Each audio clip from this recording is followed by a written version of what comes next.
आपके सारे दुखों का कारण किसी को अपना मानना है। जी हाँ दोस्तों, मैं सही कह रहा हूँ।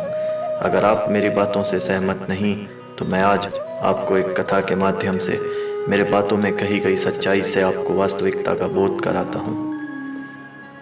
आप कभी गौर करना, आपके जीवन की सारे दुख, सारी तकलीफें वहाँ से शुरू होती है जब आप किसी को पूर्ण रूप से अपना मान लेते हो।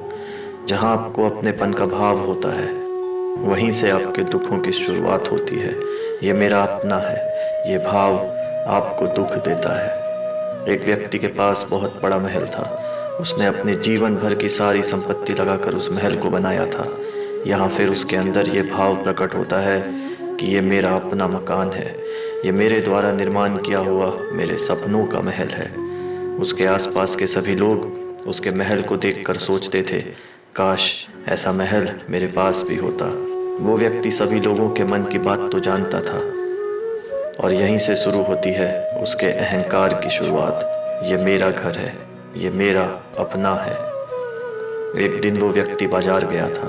अचानक किसी कारणवश उसके महल में आग लग गई।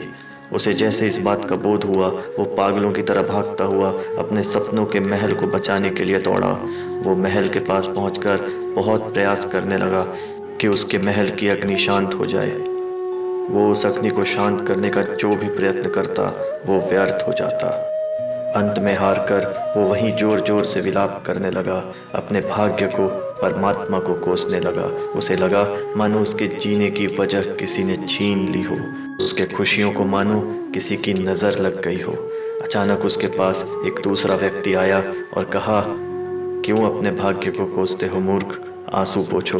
इस महल का सौदा कल तुम्हारे बेटे ने किसी दूसरे के साथ कर दिया, फिर अब तुम क्यों रोते हो। ये सुनते ही मानो उसकी सांस अचानक से उसके शरीर में वापस आ गई। वो खुशी से झूमने लगा, नाचने लगा और अपनी किस्मत में फिर से घमंड करने लगा। वो मन ही मन कह रहा था, वाह रे मेरी किस्मत, ये जो जल रहा है ये तो किसी और का है। और वो भी वहाँ बाकी सभी की तरह तमाशा देखने लगा। अचानक वहाँ उसका पुत्र आया और घर को जलते हुए देख चिल्लाने लगा और अपने पिता से कहा, आप कुछ करते क्यों नहीं।